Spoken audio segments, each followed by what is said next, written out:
Hello, everyone, and welcome to Sending the Wolf. My name is Clarke Wolfe. Thank you all so much for being here. It's great to see you.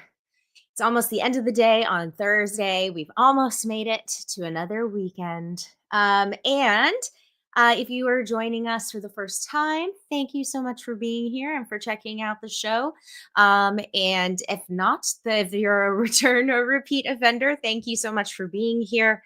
As always, please feel free to say hello in the chat. You're always welcome to lurk, but we love hearing from you in the chat. Hi, another Mr. Lizard. Great to see you. Thanks so much for being here.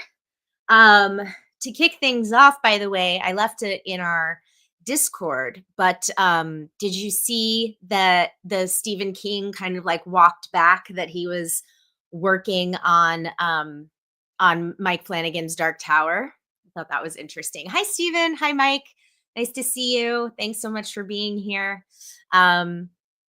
So it's obviously like it's kind of it's a wild show today, certainly. I was on Christian Harloff's show yesterday, and we were going to be speaking about, the passing of Roberto Orsi, who I knew and had worked with, on two shows, Sleepy Hollow and Matador in the past. And then as we were doing the live show, the news about Michelle Trachtenberg's passing came to light. And then, which was also sad, especially considering, she was so young. And then this morning, we all woke up to the news that, Oscar legend Gene Hackman and his wife, who was an accomplished classical musician, have passed away too. So, and that one seems like there might be something weird going on. I'm not entirely sure. So we had kind of a trifecta of loss, pop culture loss. And, we'll definitely speak about Gene Hackman and his incredible career. I certainly grew up with him. He was my Lex Luthor among many roles. But he also is in one of my favorite movies ever, one of my favorite comedies ever, which is The Birdcage. But that was the thing. Yeah, Steven says he one of the all-time greats. And, I think that's been the thing that's sort of been, I think that's been prevalent in all of the tributes, is that whether he was playing a hero, a villain, or somewhere in between, he was this like consummate, he just was like an everyman with a sparkle in his eye, but there was something about him that was just so endearing. And he definitely is somebody whose acting style I've always admired, just very, very natural. And he had a presence about him that, pretty remarkable. Stephen B says, one of the all-time greats. Another Mr. Lizard says he's also in my favorite submarine movie, Crimson Tide.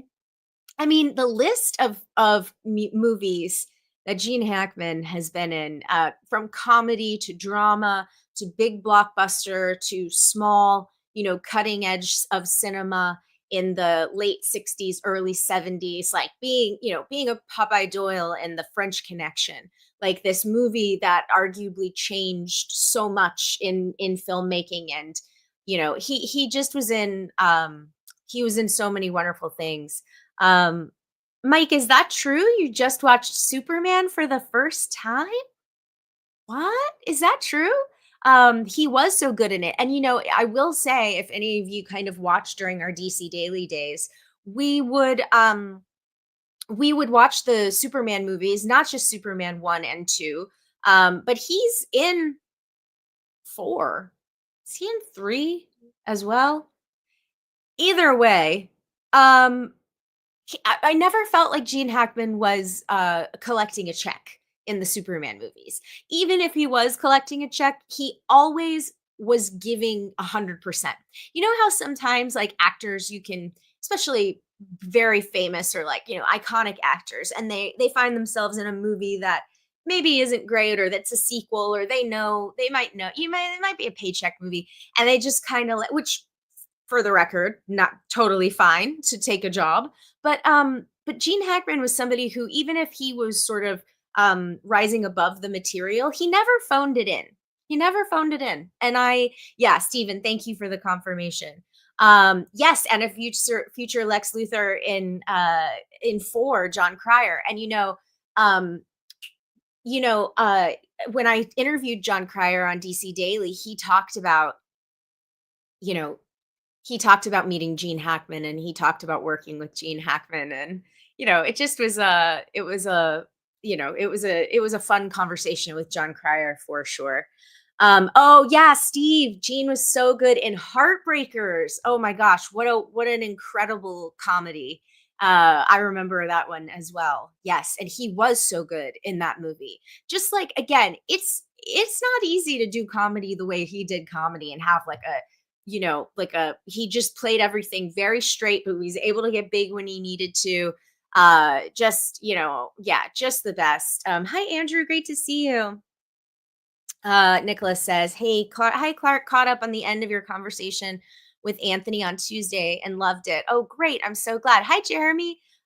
Still in shock about Michelle, Jean, and Roberto not liking how this week is going. Yeah, it's just feeling very, very, very heavy. Yeah, nice to see you, Jeremy. Yes, that's right, Robert Vaughn. Thank you, Steve.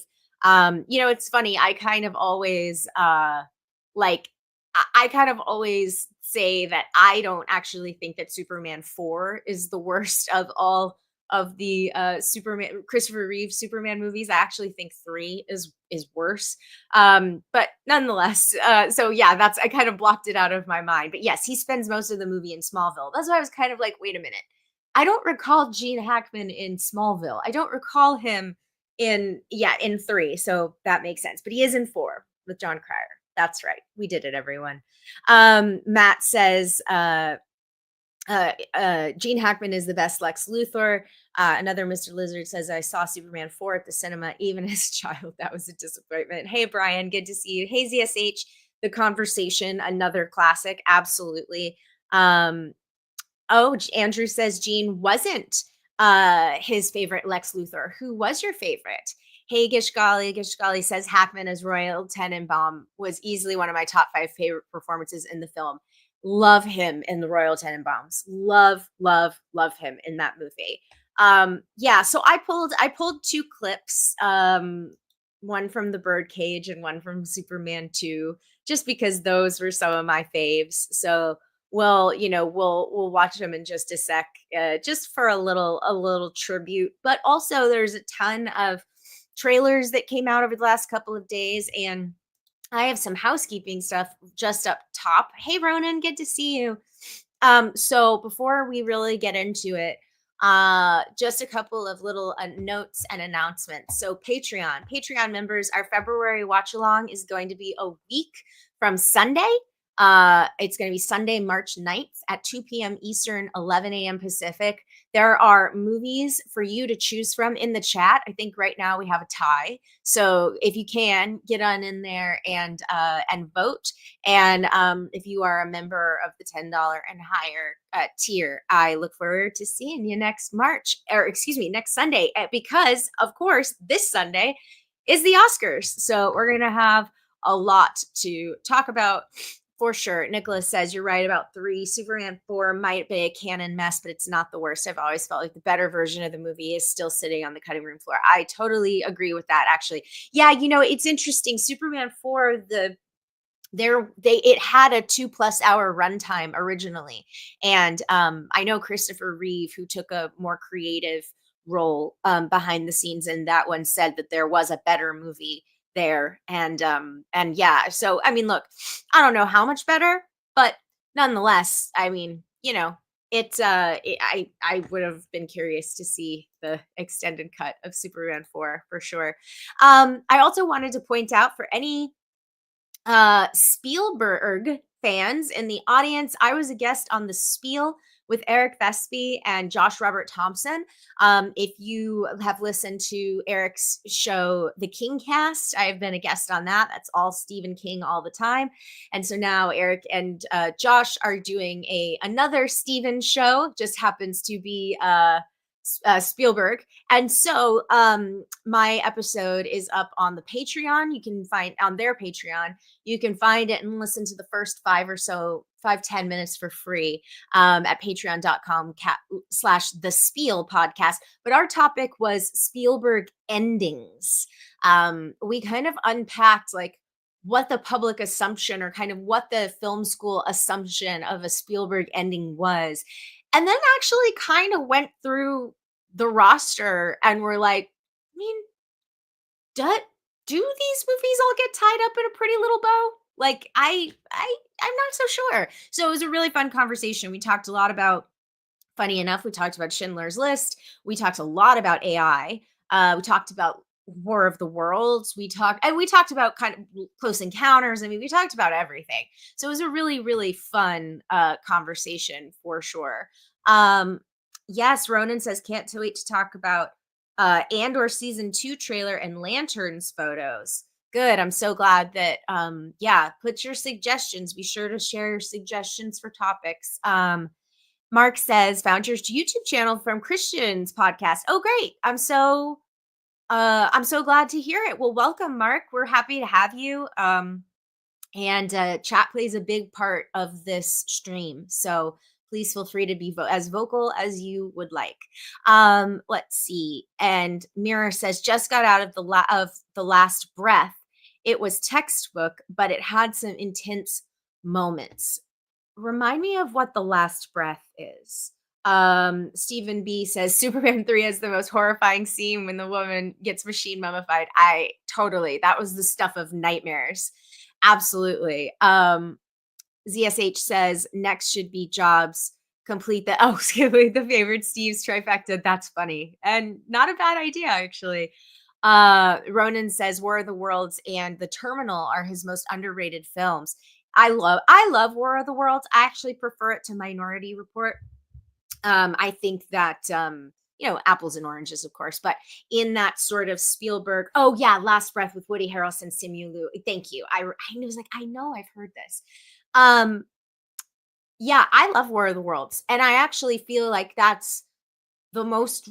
I think that's the last great performance we've gotten from Tom Cruise. Not to say that he's not good in the Mission Impossible movies, he is, but I just feel like after that, his trajectory went hard into action films, which again, great performances, yes, they're capable of having great performances, but I don't know, I don't feel like he's taken on much that has an arc the same way that his character did in War of the Worlds. So I really like it. I think it's great. Let's see. Brian says a lot of DC news and updates. Nicholas says, I was going to say not always, but the more I think about it, it's way too complex to say for sure.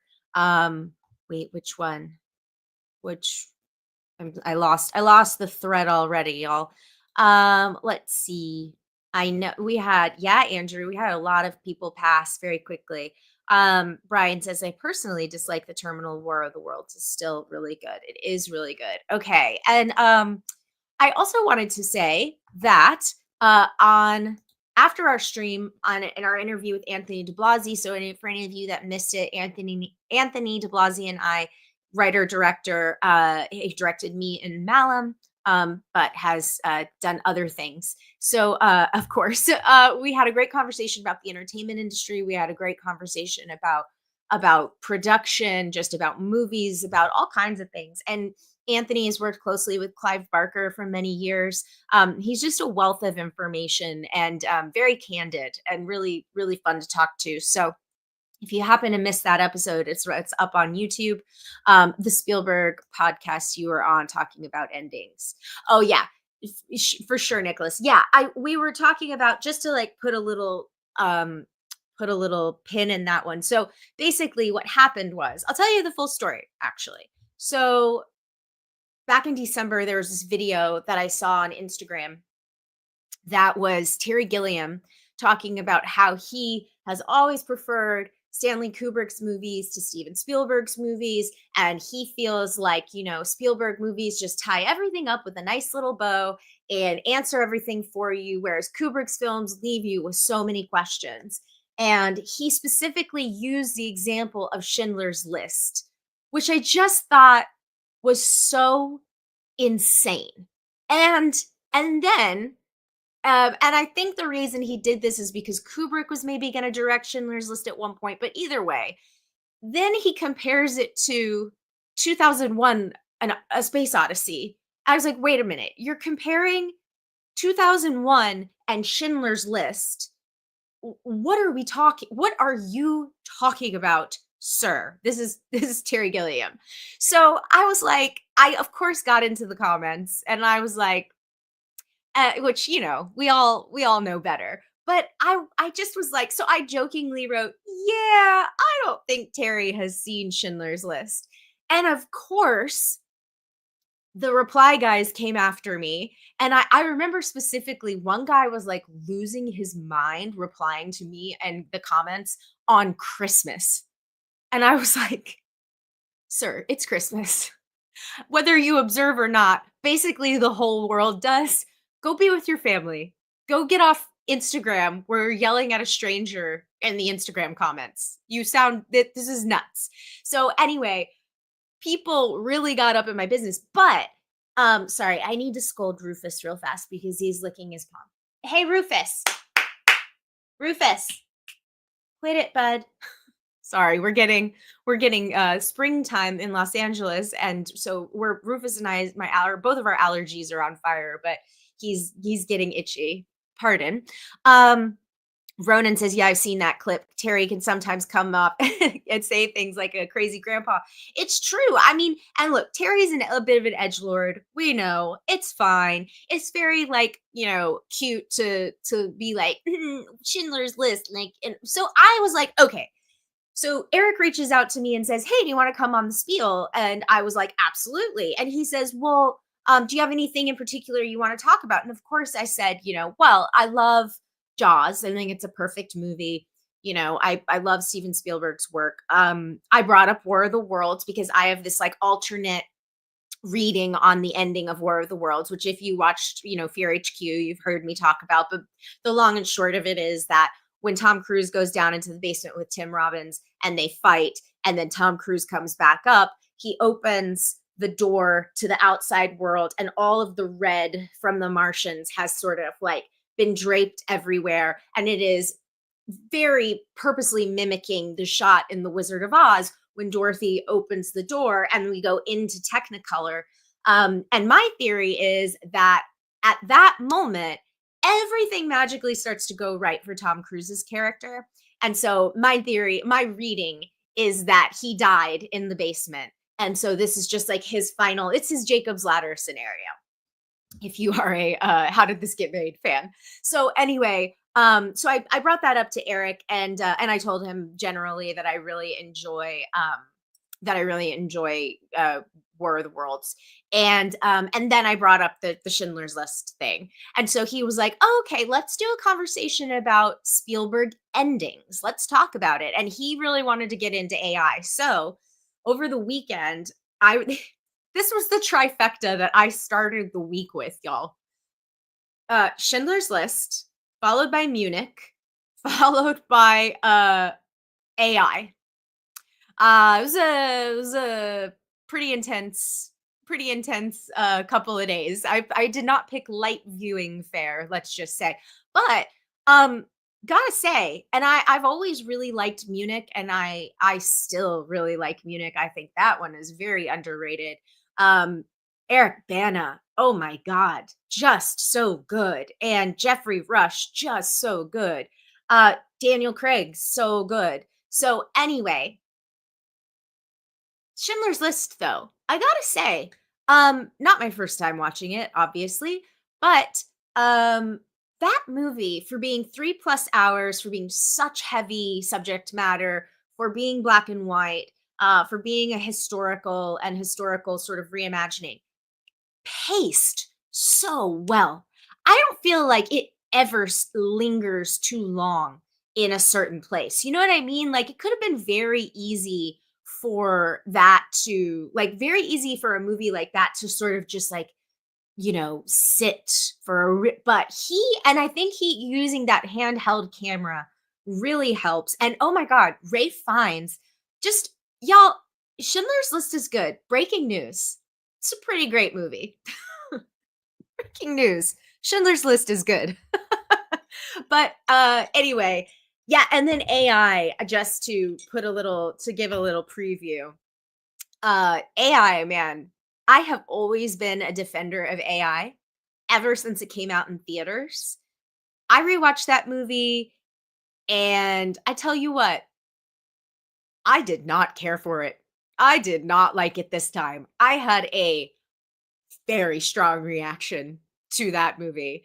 And yeah, I just so anyway, it was a great conversation. I will also preview that Eric loves AI. So we didn't get into any sort of argument, but we did have a very thorough discussion about what works, what doesn't work, the what feels like the multiple endings of AI, if you ask me. Um, and Mirror Domain says Teddy is my favorite in AI. Yes, Teddy is what's up. Like truly so good. Um let's see. Let's go back to chat. ZSH says TBH, as much as I love him, Kubrick did always come off as a bit of a sociopath, whereas Spielberg seems to love his audiences. Yeah, look, I don't think it's any mystery that Stanley Kubrick is a very cold filmmaker. And that's okay. There are a lot of, and I think I actually just don't understand why we would compare Steven Spielberg to Stanley Kubrick.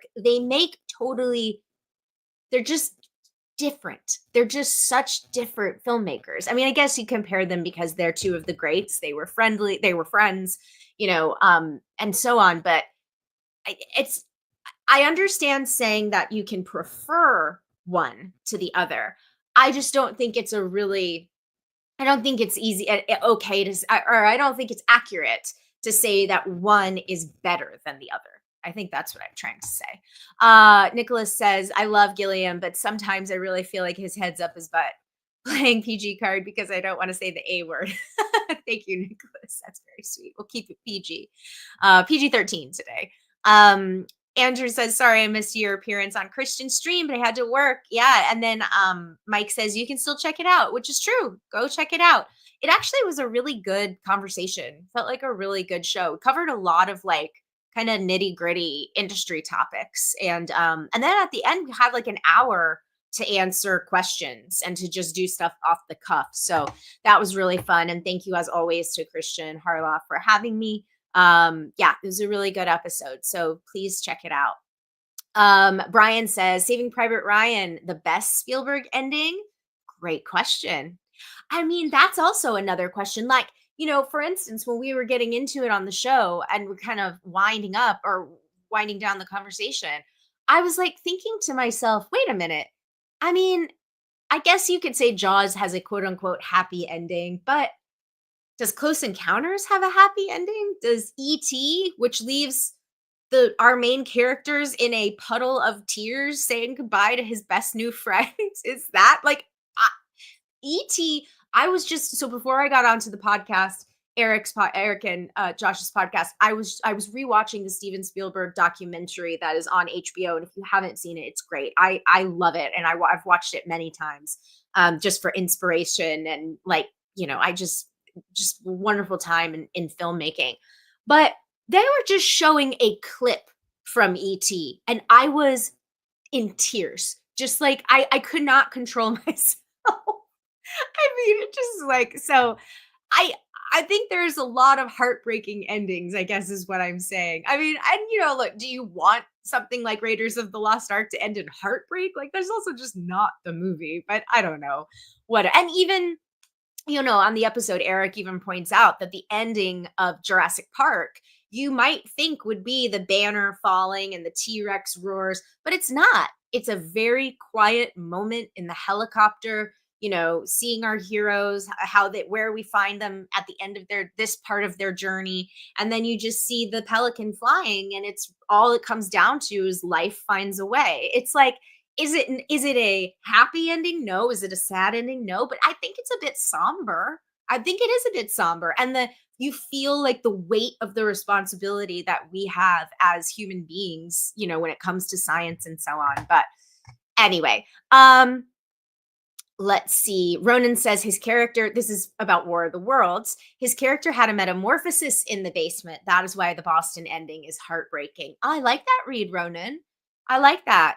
Yeah, that was another thing we talked about was, a criticism at the time of the ending of AI.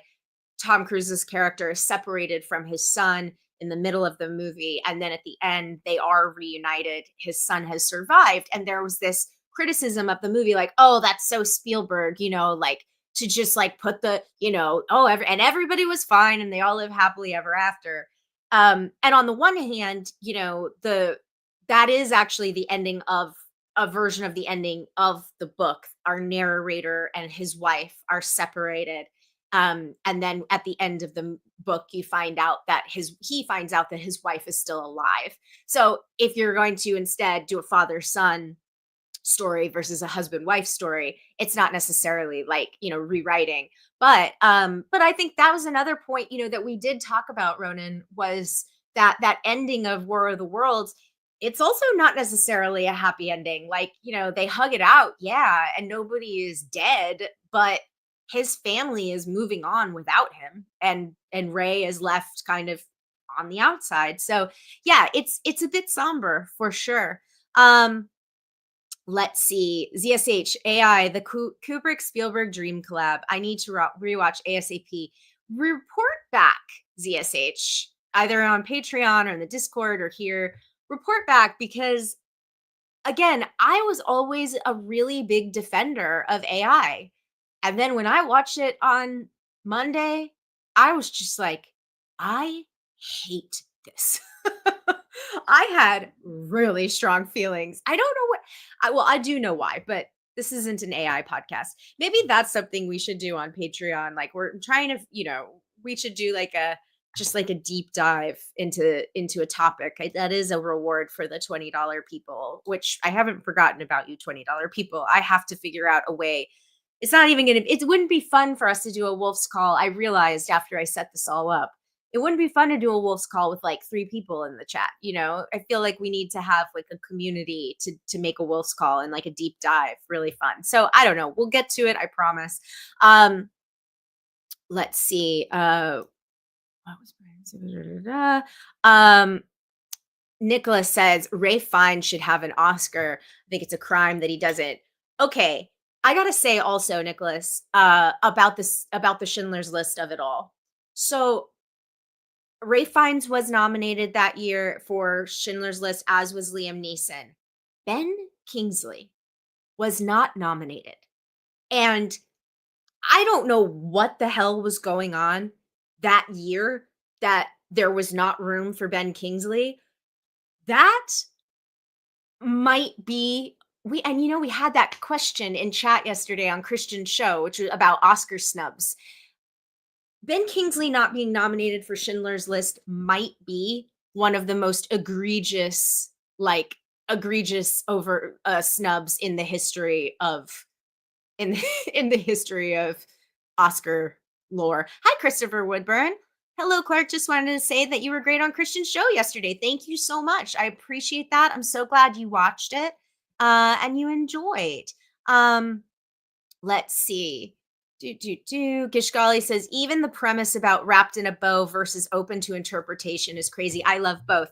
Honestly, yes, I agree, Gishgali. That is exactly how I feel too. And also, like, and I made this point on the podcast, but like, if you think the ending of Schindler's, if Terry seriously feels like the ending of Schindler's List is tied up with a bow and answers all the questions for you, that's why I was kind of like, I can't even take this seriously.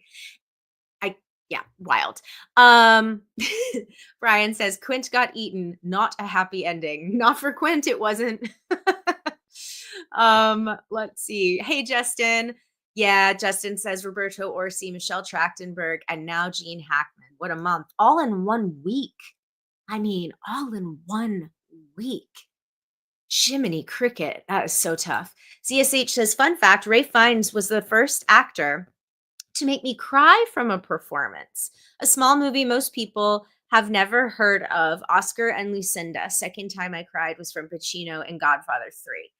He's Ray Fiennes is an incredible actor, and I think we also are at that point with him where it's like we just take it for granted that he's always going to give an incredible performance. And yeah, again, just sh- he's so good in Schindler's List. And you know what I think is what's so good about it too, that performance is like, yes, he's playing this like, well, the character he's playing is actually quite complicated, which I think is another misconception. Um Another misconception about that movie, but he's also like funny. Like he's such a sassy baby that I'm like, this is great. Like this is just such a great, I don't this guy, this is such a complete examination of this man. Yeah. Anyway, let's see. Ronan says, Steven says that now that he's a father, maybe he wouldn't have had Richard Dreyfuss go off into the spaceship and leave his family on Earth. I have heard that, Ronan. And Scott Mance and I, when Scott did an episode of my podcast, which Sending the Wolf, which this stream is based on, um, Scott picked Close Encounters of the Third Kind. It's like his favorite movie. And I brought that very thing up with him. And he said, "Well, I am so glad that he didn't that he didn't have children at that time because that would have been terrible and Roy absolutely should have gotten on that spaceship." And you know personally, I think, as we discussed the other on the pod on the spiel, I was like, I just loathe that character. I can't stand Roy, and it's why I can't really get into Close Encounters, one of the reasons. But yeah, I mean, you really, I'm sorry, but that is not a hero's ending for for old Roy there. But who can say? Mirror Domain says, "Am I the only one that liked Always?" But yeah, that's a sad movie too. I haven't seen Always.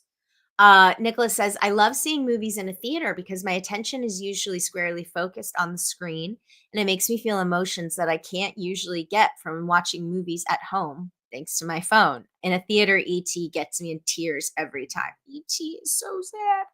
Um Let's see. Mirror Domain says Raiders had a good ending because it was handled by top men. I love the ending of Raiders. I think it's a perfect ending. Um, let's see. More love for Always in the chat. Uh, mm, mm, mm. Andrew Thomas says Gene Hackman was also good in Young Frankenstein as the blind man. Agreed. One of the best cameos in movie history. Um, hey, Matt Travers. I'm not sure entirely what you're trying to say about Perry. I don't know who Perry is. Or you mean Perry Nemiroff? Say more. Nicholas says Ben Kingsley not being nominated. I know. It's crazy. Gishgali says, "I love the scene where Fiennes accuses and Beth Davids of trying to seduce him, and she doesn't say a word." Yes. Just just he has a whole conversation with himself. It is great. So great. Another Mr. Lizard says, "For me, the only lasting thing about Close Encounters is it still makes me want to go to Devil's Tower." Yeah, for sure. For sure. And I Close Encounters with some of the technology that they, like some of the technology that they kind of created for Close Encounters. The way the spaceship is photographed is gorgeous. Like, the music is gorgeous. I mean, that part to me is hypnotic. It's just that the family dynamics make just I can't. It's really upsetting stuff. Um, Nas says Ray Fiennes won me over as a fan when I saw the Grand Budapest Hotel. Yeah, Nas, I had the opportunity to interview Mark Malloyd, who directed not only a ton of Succession, but he directed the movie The Menu, which starred Ray Fiennes. And I brought it up to him. I was like, I guess when I think of Ray Fiennes, I don't really think of comedy, but he's so funny in The Menu. And Grand Budapest Hotel was something that Mark pointed out, where he was like, yes, we know him as this dramatic actor, this great dramatic actor, and of course he is known for playing, these villains, whether it's Voldemort or Ghost in Schindler's List. But he is really funny. And I was just like, yeah, I mean, and such a really like eclectic career for sure too. Mike Joy says Rafe Fiennes won me over in Bruges. And Alvi says, says he's so funny in Bruges. Or Alvaro, wait a minute. I feel like, correct me if I'm wrong, you don't go by Alvi, because we had an Alvi usually, or did you change your profile picture? Because I think it's throwing me off. But I'm happy to see you in the chat, by the way. Steven says I could watch the scene in Encounters. Yes, okay, that's what I thought, Alvi. And I was like, but I thought you changed your profile picture. And so it threw me for a little bit of a loop. And I was like, I was confused. Okay, good. I just wanted to make sure I was getting everyone's names correct and preferred nomenclature correct. Let's see. Yeah, Steven says I could watch the scene in Close Encounters where they talk to the aliens over and over. Nicholas says in Grand Budapest Hotel, when he delivers all of Wes Anderson's dialogue with gusto, which made him even funnier. ZSH says, since I want a Rafe and Joseph Fiennes family documentary, absolutely. That would be something to see for sure. Mike says, him yelling, you're an inanimate fucking object gets me every time. I know I said an F word. Sorry, y'all. Mirror Domain says, I have to head out to a birthday party. Okay, so great question. What makes the difference between a cinematic movie and a streaming one? Oh boy, that's a great question. We'll think about that. And yes, we'll answer it. But have fun at your birthday party, Mirror.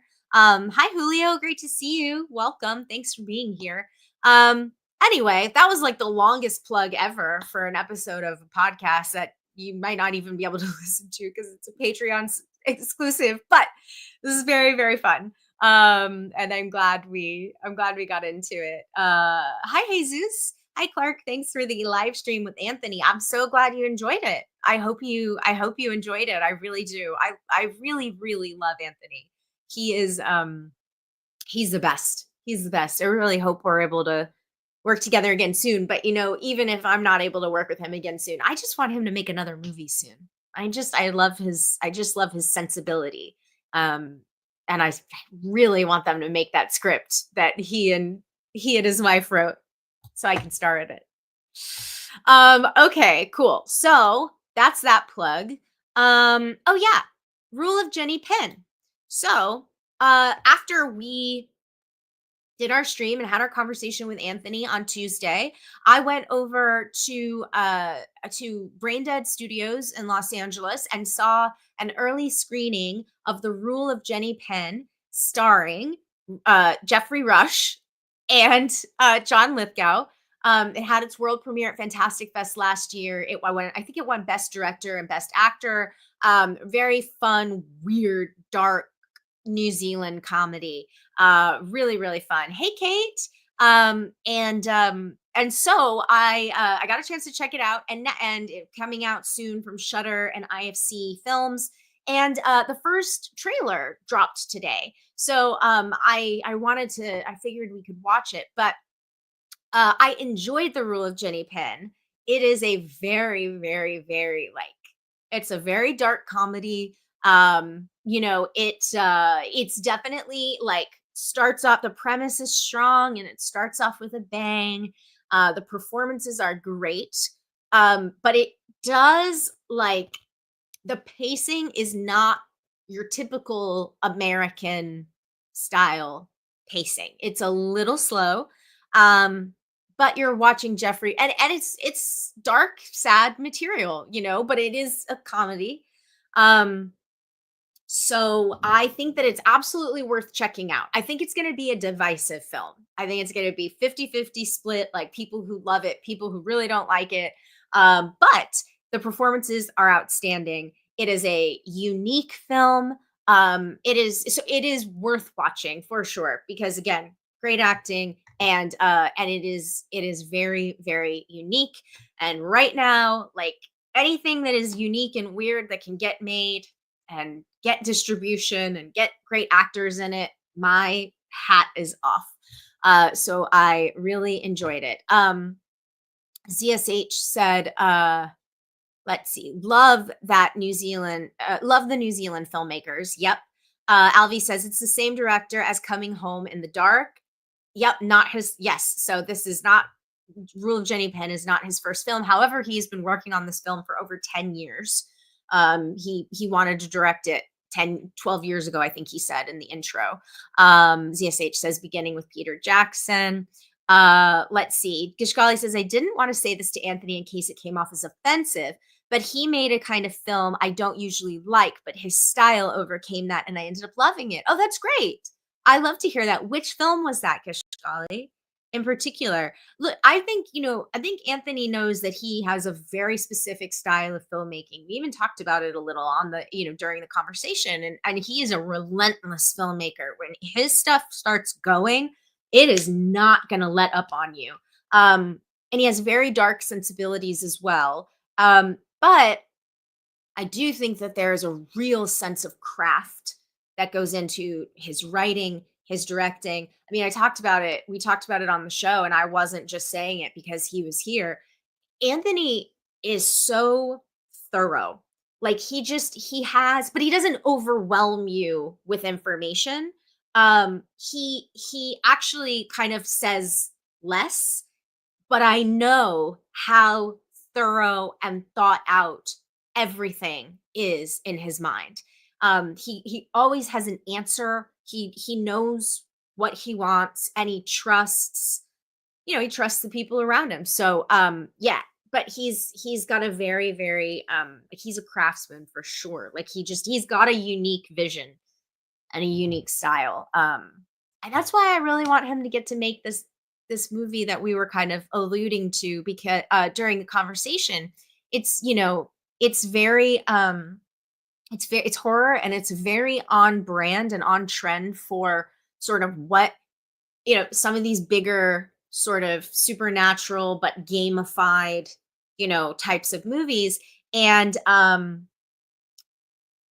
but it still feels like him, and it's got a great backstory. It's got a mythology. It's just really cool. I hope he gets to make it. I really do. Oh, Malum, got you. Understood. I don't like films that feel like they are on rails and the protagonist doesn't have a chance to affect the outcome. His filmmaking is very self-assured. Agreed. Yeah, and Malum is such a it's nightmare logic, So it's very it can feel like drowning, like you're watching someone drown, because you don't know what's real. You don't know if the protagonist is going to, like, they're caught up in something that they have no idea about, and you don't feel like there's any light at the end of the tunnel.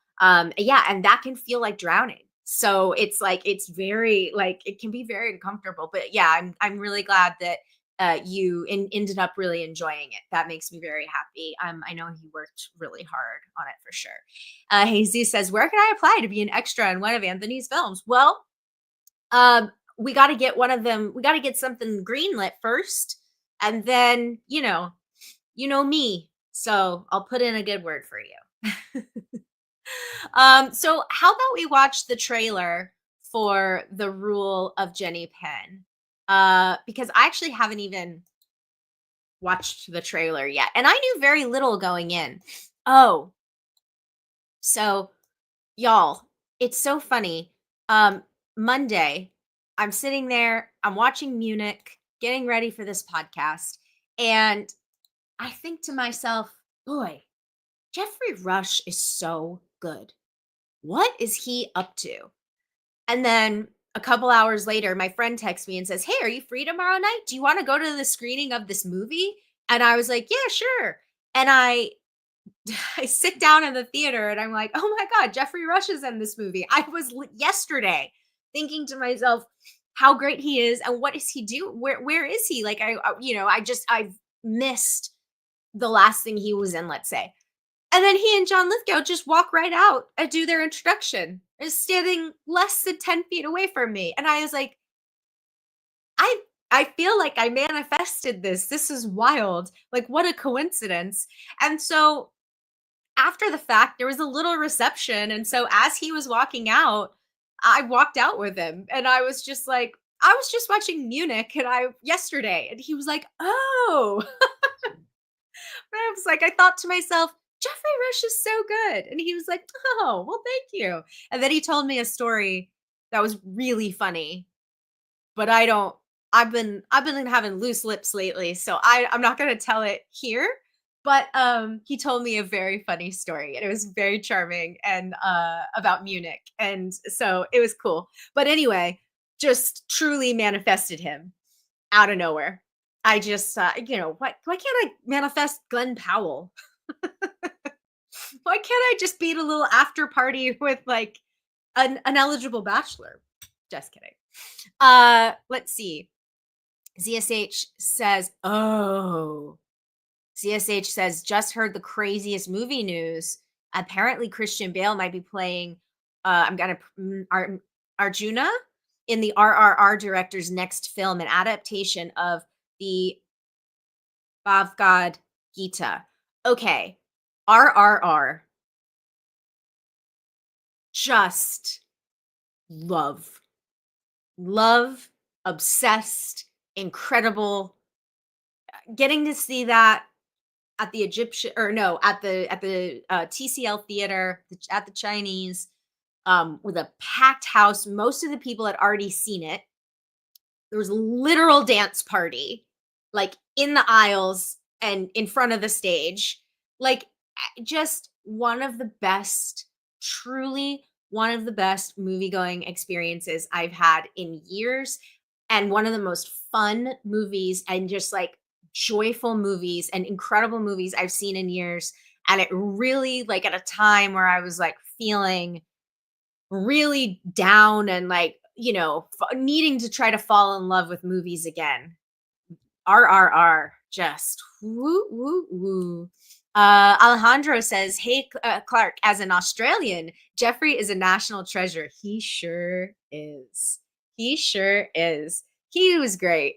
And yeah, let's watch the trailer. Gishgali says, I've never finished RRR because I get to the animal scene and then it started over. It's, if you can see RRR in a theater, see it in a theater. That is my 2 cents for sure. Share. And let's make sure, add to stage. Here we go. And let's make sure that my sound is correct because my headphones sometimes go to sleep. Yep, they are correct. Okay, so this is the trailer for The Rule of Jenny Penn, starring John Lithgow and Jeffrey Rush. Here we go.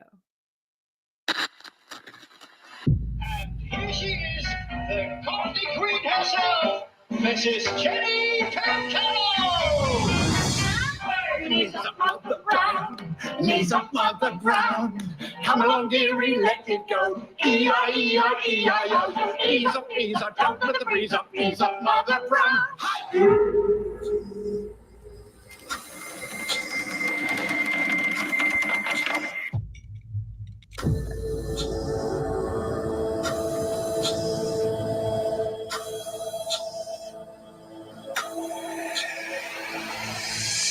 I'll be better soon.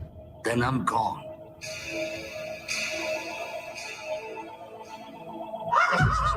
Stay clear of that lot over there.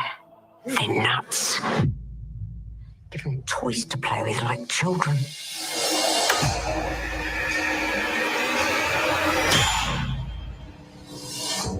What's going to happen is you'll get worse and worse till you can't speak or even lift a finger. That's if you can still think straight enough to know what kind of hell you're in.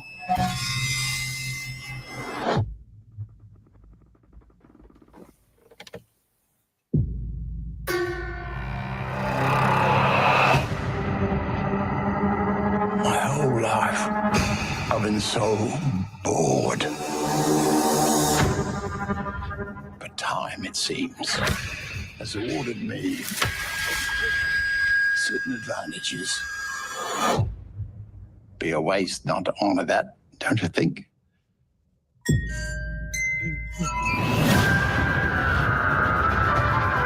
He's the menace here. He's been at me from the jump. Where there are no lines, hyenas rule. Enjoy your hidey hole. Who rules? Jenny Payne. That's right. We don't stop playing because we get old. We get old because we stop playing. Hello, Ginny Pin. Yeah. Good night, Ginny Pin.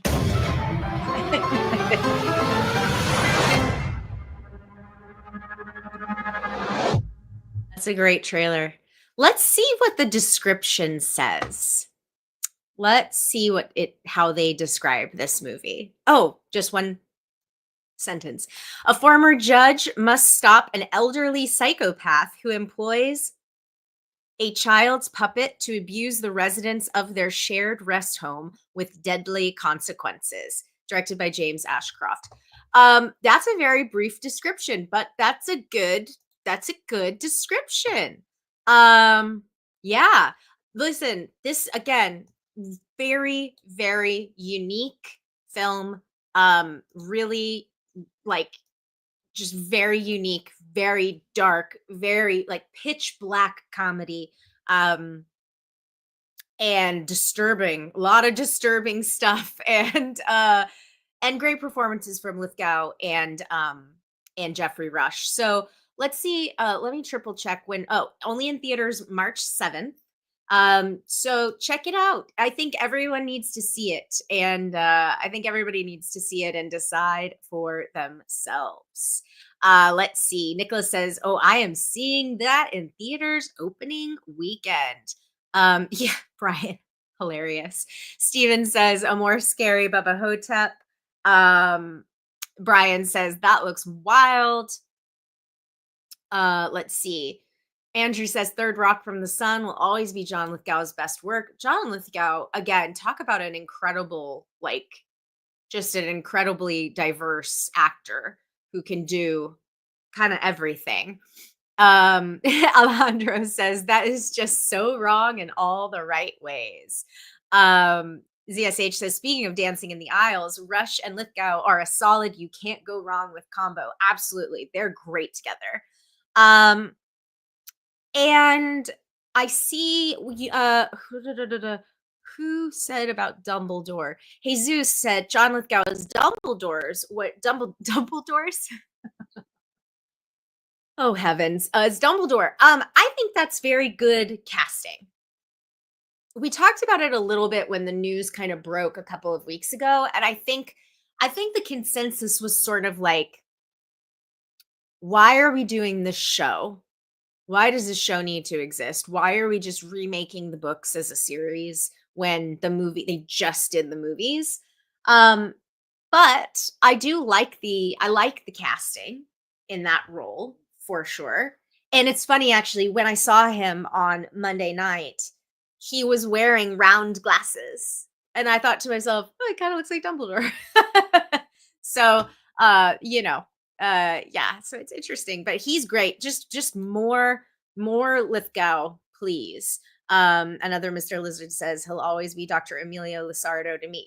Also, I was thinking about him while I was watching Rule of Jenny Penn, and I thought to myself, the Trinity Killer, just he and the preacher Footloose, like he's played like some real villains and real scary characters, but he's also played such wonderful, lovable, goofy characters. Like he's just a really eclectic actor. So, and then let's see, if you're not hiring a Brit, he's probably the closest you could find to Dumbledore. Yeah, that's kind of the other thing we were talking about was the idea that they're willing to cast an American. So, and then I see Gishgali, you said Control Freak. I didn't see that trailer, did I? Hulu. Oh, with Kelly Marie Tran. Yes, I got a little email blast about that. Is that something y'all are looking forward to? Question mark. I did pull, and then I just saw somebody else in chat. Brian says a new trailer for The Death of a Unicorn dropped yesterday. Yes, I think I definitely pulled that one as well. Let's watch it. I am just very curious about Death of a Unicorn. Let's see. Wait a second. Oh yeah, that's right. I pulled all those. Okay, here we go. Let me share screen. All right. I'm really excited for this movie. All right, here we go.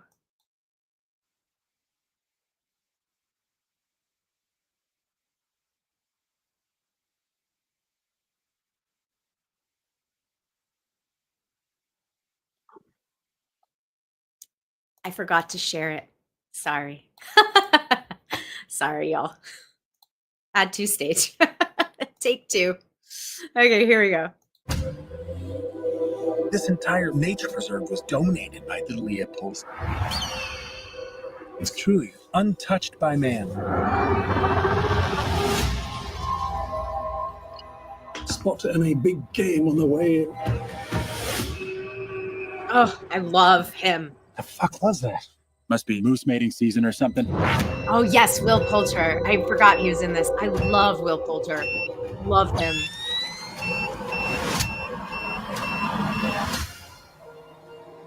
Aren't you the most magnificent thing?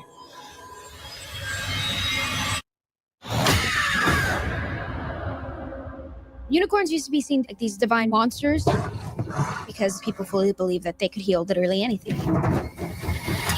It's an opportunity for immortality. We have a moral imperative to harvest every last one.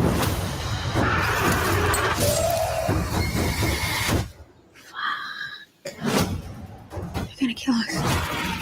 Don't move.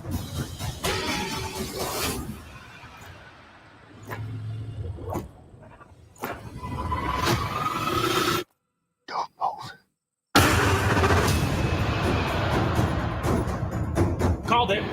There's no negotiating with monsters. I'm really excited for this one. Yeah, Richard E. Grant, I love him. Okay, let's also look and see. A24 usually puts a good description. Nope, just a log line.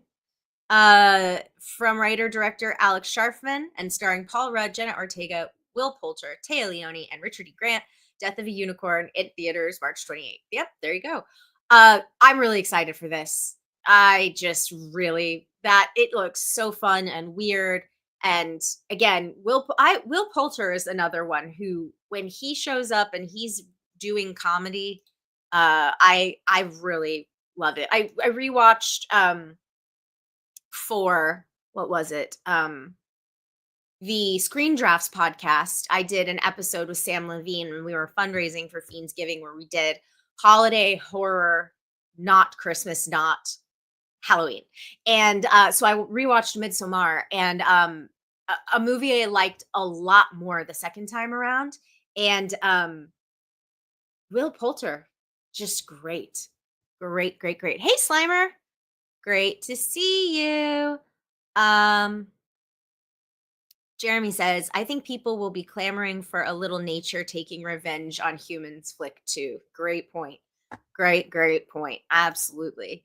I also pulled the Surfer trailer, if we want to watch that, with Nicolas Cage. I haven't seen this one yet, and y'all know how I feel about Nicolas Cage. He's my guy.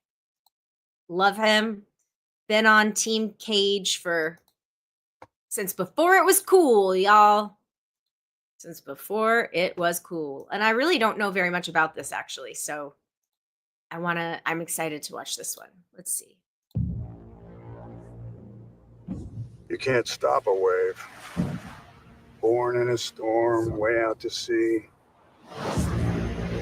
Pure energy. And it's all building to this breaking point. Oof. Locals only! I grew up here. Don't live here. Don't surf here. Hey, Dad. It's okay. You're scaring my boy. Now. No need for all this fuss. Listen to me, brother. I know it's smart to lose face in front of your boy, but you gotta know when to back down, or it could get a whole lot worse. Oh, wow. This is a special place. You're right, Gishgali. I'm sorry. I thought about it last weekend. My old house is finally for sale. I'm buying it. Just want to go home now. Wake up. Locals only. Don't live here, don't surf here. I'm not surfing. There's a view for locals only as well. Hey! Hey! No. Now like engines. You've got to release a little steam now and then or you'll blow up. That's my board, and I want it back. Listen, mate, I think you've been out in the sun too long. No, my father gave me that board. I can tell you myself, that old board's been up there for as long as I can remember. She's a beauty, isn't she? I'm not trying to be cruel. We don't belong here anymore. All I want is to take my son surfing. Don't kid yourself now. Before you can have everything, you have to experience nothing. What? Pathetic.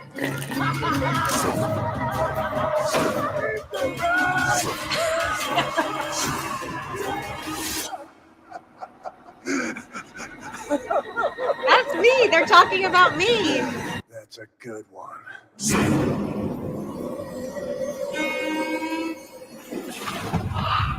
Oh my gosh. That looks wonderful. No, go back. Wow. I really enjoyed that trailer. Has anybody in chat seen this movie? Let's see. A Nick Cage revenge movie. The surfer looks awesome. Nicholas says the surfer looks so good. ZSH says Richard E. Grant seems to be universally loved by so many of my closest friends who are film enthusiasts. I mean, he's great in everything. He's just such a great. I loved him in Saltburn so much. It is me falling down, but with surfboards. That's great. Okay, wait. Let's see if there's a little description or if it's just logline. Oh, here we go. We got a real description. Okay. In this psychological thriller directed by Lorcan Finnegan, a man returns to the idyllic beach of his childhood to surf with his son, but his desire to hit the waves is thwarted by a group of locals whose mantra is, "Don't live here, don't surf here." Humiliated and angry, the man is drawn into a conflict that keeps rising in concert with the punishing heat of the summer and pushes him to his breaking point. I don't actually know this director. I don't know any of their other work. Let's see. Irish filmmaker. Great. Ooh. Vivarium. Nocebo. Boxes Without Name and Defaced.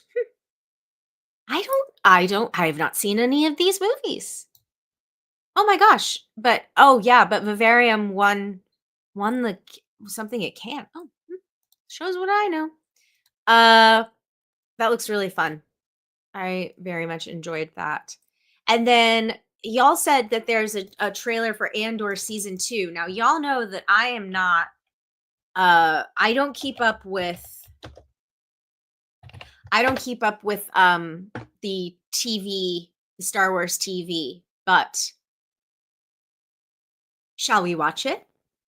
Shall we watch it? Why not? We're in trailer mode right now. Let's just do it. We're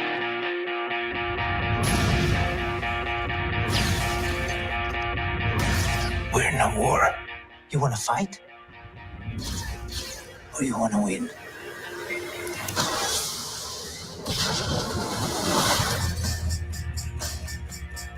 Oh. Last night in a dream, that the world had turned around.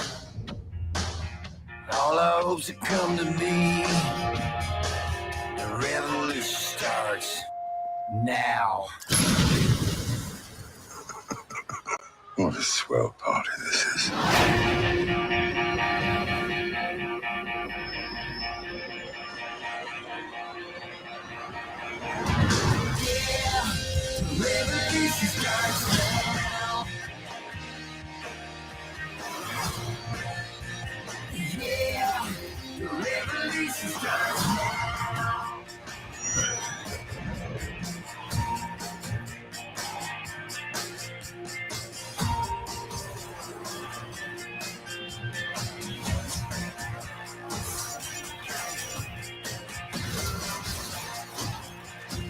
Remember this moment.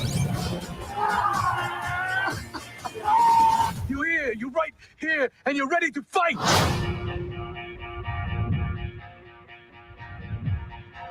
Okay.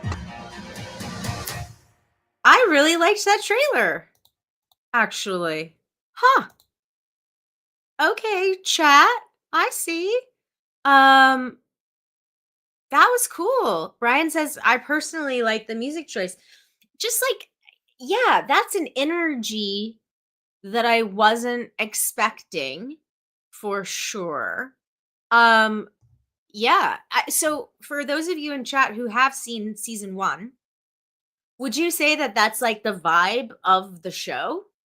I mean, that's pretty cool. That like incentivizes me to want to go back and watch season 1. And look, I here's the thing. I had heard great things about Andor, but also I had heard I didn't I heard great things about Mandalorian, and I didn't love Mandalorian. And so I started to kind of feel like maybe the series were for, the fans who consume all of the content, and I was like a little lost maybe, but I really liked that trailer. I thought that was a really good trailer. Let's see. Yeah, no other deets. Good recommendation, everyone. Good call. And then wait, there's another piece of news y'all found that you said you wanted to talk about. So drop it in the chat if you haven't already.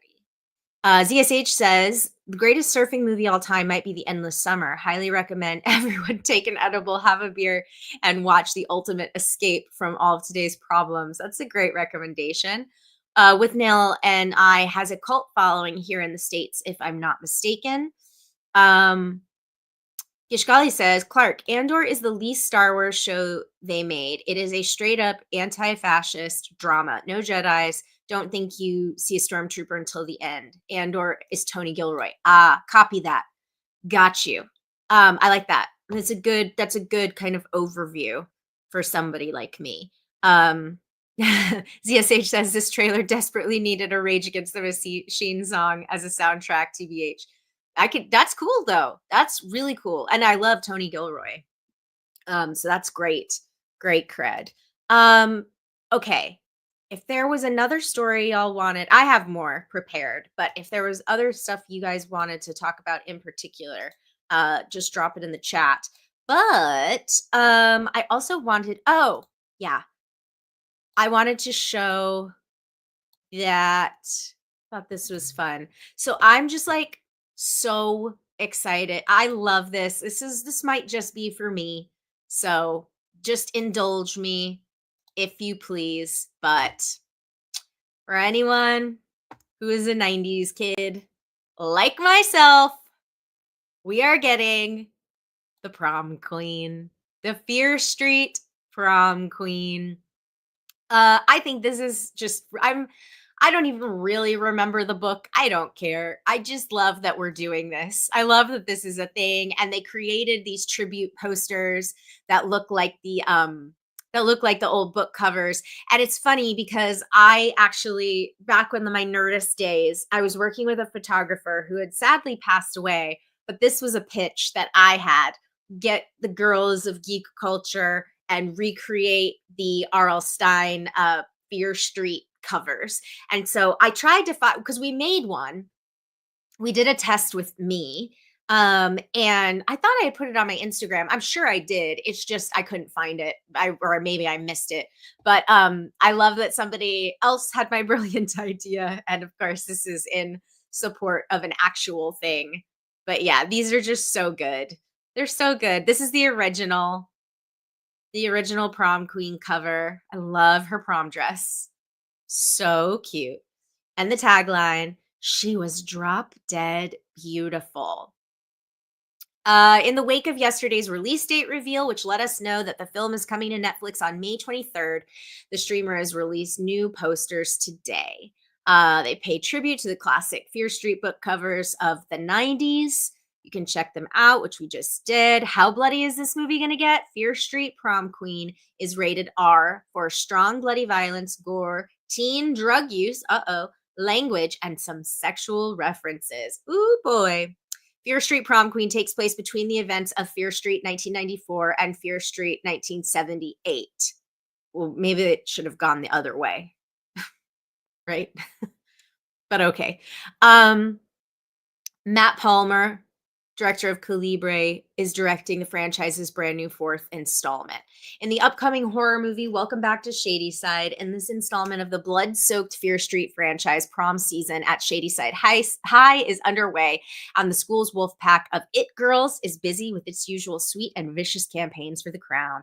But when a gutsy outsider is unexpectedly nominated to the court, and the other girls start mysteriously disappearing, the class of 88 is suddenly in for one hell of a prom night. That's fun. Ooh, Chris Klein. Chris Klein is in this movie. Aw, that's great.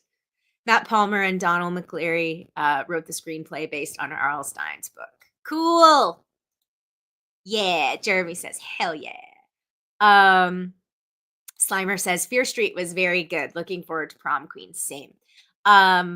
Nicholas says, Clarke, were you like me when you would go to Walmart as a kid and stare at the books of Goosebumps and Fear Street, and in their book department, the covers were incredible? Yes, 100%. That's like the equivalent of, that's like the book equivalent of, going to Blockbuster and all of the 80s horror key art just like drawing you in. Even if you hadn't seen the movie, you remember the box kind of thing.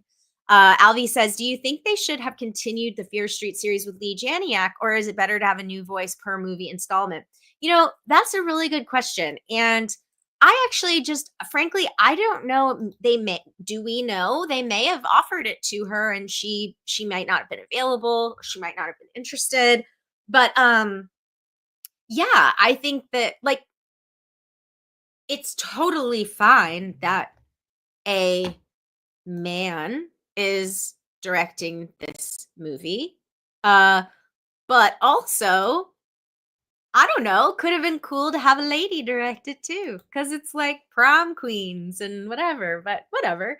Yeah, whatever she wanted to do. This is, I think, what I hope for. If you search Andor Luthen monologue, you will get 1 minute and 30-second distillation of Andor. Oh, great. Thank you, Kishgali. Thank you for the tip. Okay, what else do I have today? Oh, in non-horror news, wait a minute. Share. Oh, this is just an ad. Add to stage. The Beekeeper. Okay, now I'm going to be honest with you. I did not see The Beekeeper. However, I very much enjoyed the How Did This Get Made episode about the beekeeper. And if anything Statham wants to do, I'm just like having fun with bees. I just think this is great. Another Mr. Lizard says, Andor made me realize they'd been wasting Circus on mocap stuff for too long. Andy Serkis is a great actor. Hey, Stephanie. Can't stay long. Had dental surgery. Oh, no. I'm sorry to hear that, Stephanie. Everyone send Stephanie good healing vibes. Go like this. I hope you feel better, Stephanie. Nicholas says, can people take those poster arts and use them as an example of what movie poster can be? Ugh, amen. I'm tired of the generic posters we continue to see. Another Mr. Lizard says there's another Statham one out soon, written by Stallone. Oh God, I bet that's great and wild. ZSH says, speaking of Goosebumps, have we talked about the Ross DS show here yet? No. What is Ross DS? I don't know about that. Oh, wait, the Disney Plus show with David Schwimmer? Yes, I'm sorry. The Ross. Yes, we did talk about it, didn't we? I thought well, if we didn't, it might be because we didn't get to it. But I pulled an article from an interview with David Schwimmer where he was talking about, yeah, I guess we didn't get to it. Where he was talking about Goosebumps, and he was saying, I love horror. No one's ever offered me a horror movie before. And I was like, what? I mean, that's crazy. And of course, with Courtney Cox being such a staple of the Scream franchise, which we got an announcement today, Scream 7 in theaters 1 year from today. So that was announced today as well. But yeah, I haven't seen the show, the Goosebumps show, but I've heard people really like it. Do you like it, CSH? Alvi says Timo's film The Night Comes for You. Oh, The Night Comes for You is so brutal, so The Beekeeper 2 should be more of the same. Let's read the synopsis here. Okay. Reported an exclusive for Deadline, Miramax is reteaming with Jason Statham for The Beekeeper 2, a sequel to the 2024 $162 million global hit. Wow. Nobody 2 director Timo Tahanto is, oh, yeah, that's my guess, is set to helm off a Kurt Wimmer screenplay. Cameras will roll this fall. This first movie directed by the first movie was directed by David Ayer. I did know that. But for a minute I didn't know that. And that was breaking news to me. Fire follows a retired clandestine human intelligence operative who sets out for revenge after his kind-hearted landlady becomes the victim of a phishing scam that steals millions of dollars from a charity she runs. The studio and filmmakers are looking to bring Ayer back in a producing capacity to the sequel. Ayer is currently in production on the Brad Pitt Paramount movie, The Heart of the Beast. Ooh, that sounds cool. Amazon and MGM is currently being buzzed to take domestic on the sequel, the first of which they handled a year ago, filling a void in the strike impacted box office. Cool.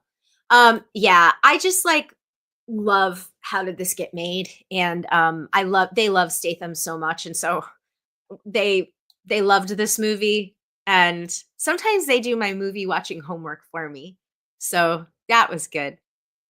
The Beekeeper is a miracle. The producers told Ayer to set up your characters and the situation, and Ayer said, nah, waste of time. Straight from action scene to action scene. Yeah, I mean, I could see that, actually.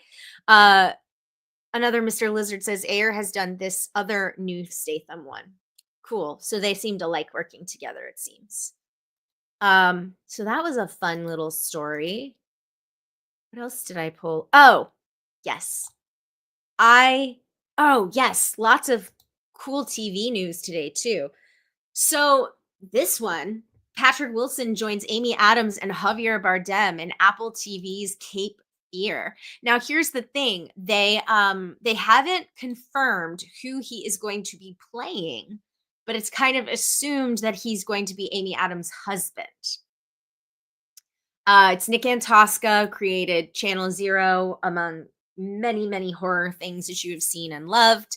So I'm very excited to see this from him for sure. Cape Fear follows a happily married couple whose lives are turned upside down when a notorious killer from their past gets out of prison. Adams will play the wife, Anna, while Bardem will play the killer. Wilson's role has yet to be officially disclosed. Apple describes the 10-episode series as a tense Hitchcockian thriller and an examination of America's obsession with true crime in the 21st century. I absolutely love Patrick Wilson. I just love how he's another really fun, eclectic actor. Obviously, I'm a horror fan, so I love his collaborations with James Wan, of course. Um, and but I've been a fan of his for a long time. As Blair Bursey would say, Dalton's daddy. Dalton's daddy. So yeah, that'll be fun. This Cape Fear series is like really shaping up. This cast sounds absolutely incredible. Absolutely incredible. Let's see what chat has to say.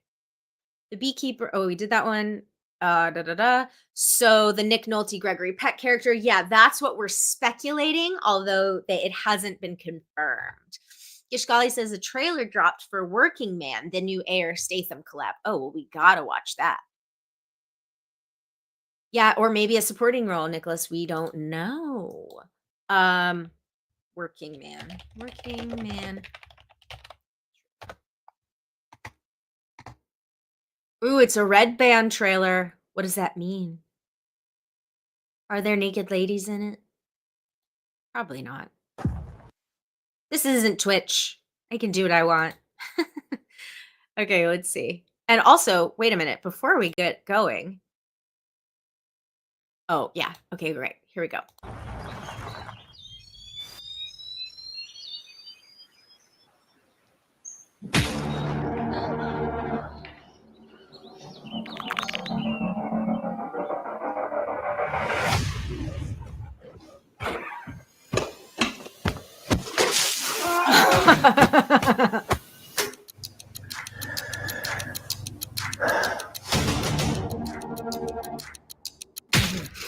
That's for slapping that woman.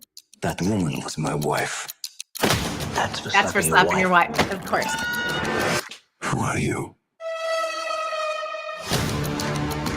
The 19-year-old girl was kidnapped. She's my family. Just get my back if I ever need it.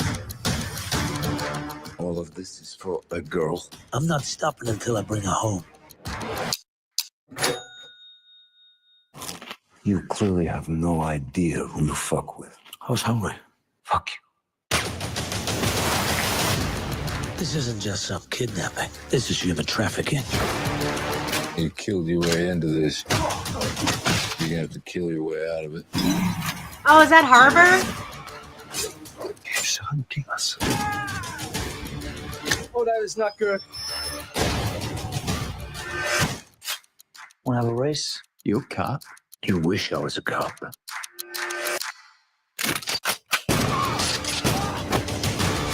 Look at those bricks. You ain't a cop. You're a working man. That's right. Probably good to work.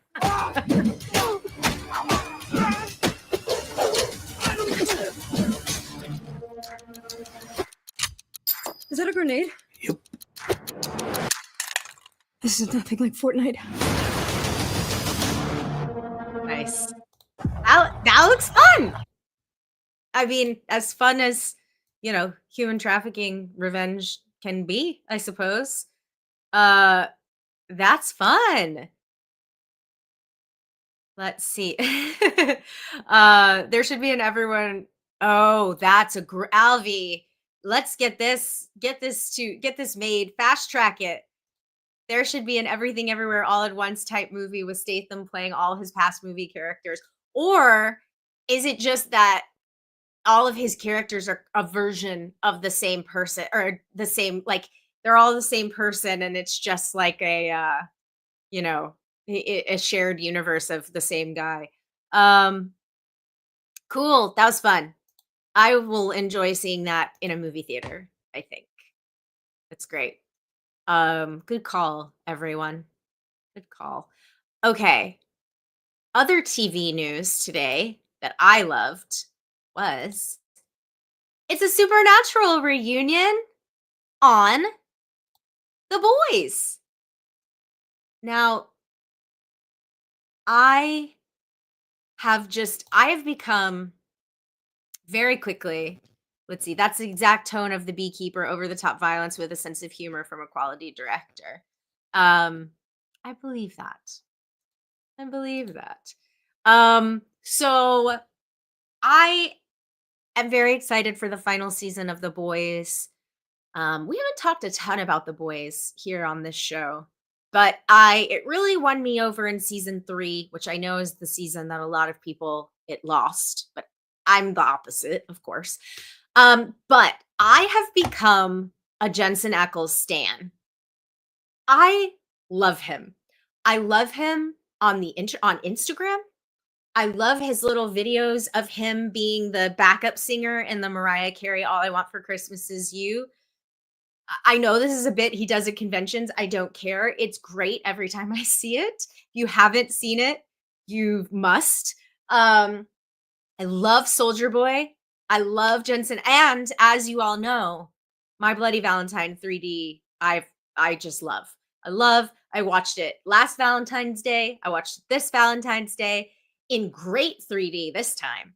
That 3D in that is really good. And it was a post convert, but it rules. It is very good.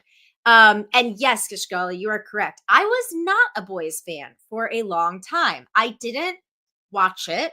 I watched the pilot, and I remember thinking, we've seen this. We've seen Suicide Squad. We've seen. I love Doom Patrol. You know, I love season 1 of Doom Patrol. I was like, I've seen this show, but everybody was talking about The Boys, so I was like, okay, I need to watch this show. So I watched season 1, and I didn't love season 1. And same with season 2. Didn't love season 2.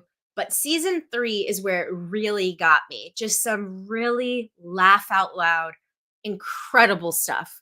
And I'm a big Seth Rogen and Evan Goldberg fan. So that said, I watched last season. I enjoyed it. And now I just, yeah, so now I'm on board. But Jensen Ackles is a huge part of that. And I also really love that these guys kind of all came from Supernatural, and Eric, the showrunner, the creator and showrunner of this show, Eric, is it Kripke?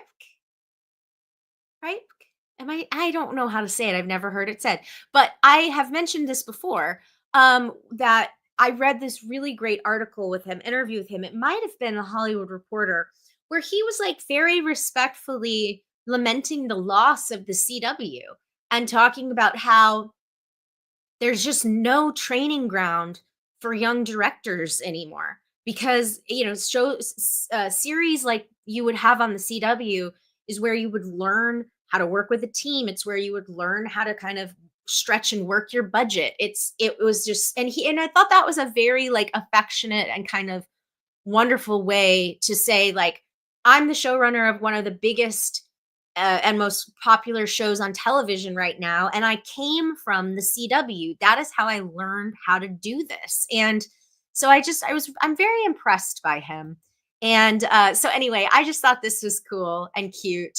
Obviously these guys worked together for so long, but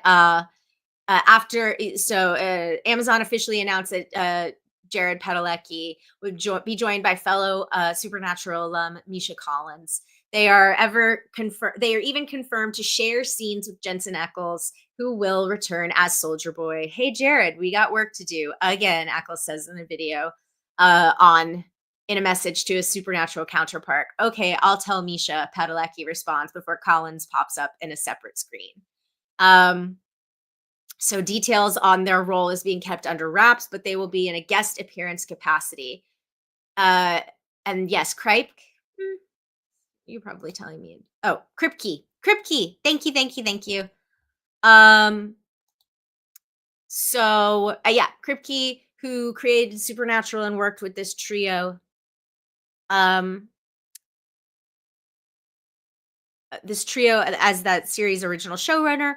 Along talked about getting Padalecki on The Boys. He admitted to Entertainment Weekly in one such previous interview that he fully recognized getting him together on screen with Ackles would break the internet. And when the CW canceled Walker, it seemed like the reunion was in the bag. We just didn't see the Collins curveball.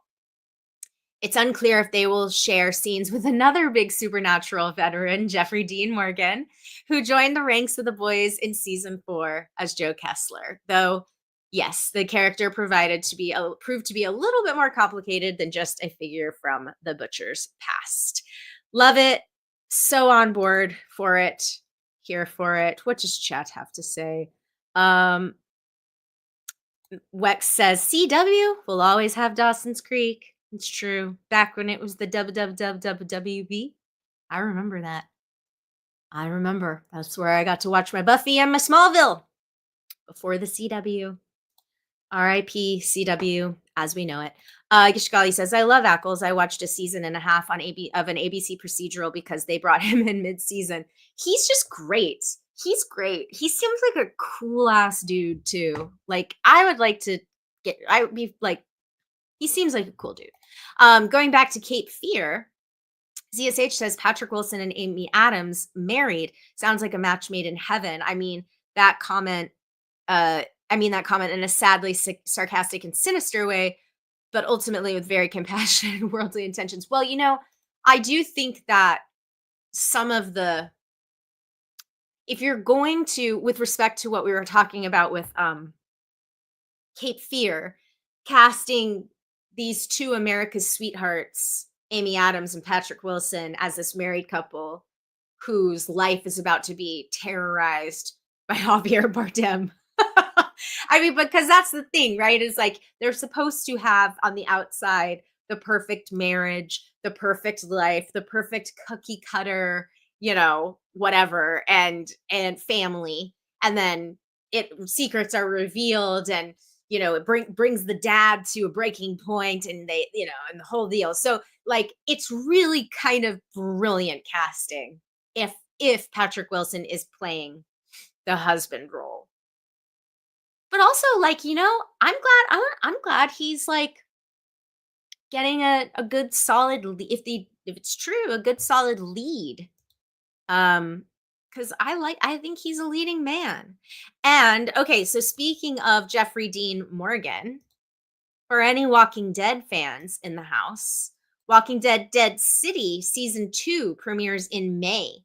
Corpses Power NYC and opening scene. So Dead City has released the opening scene. You can watch it on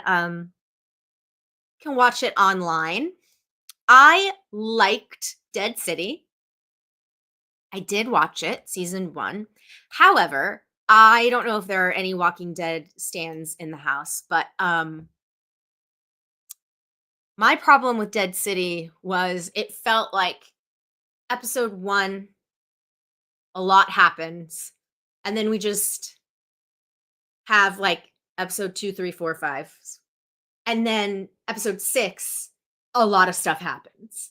And so I was kind of like, yeah, I just need a little more throughout that middle part.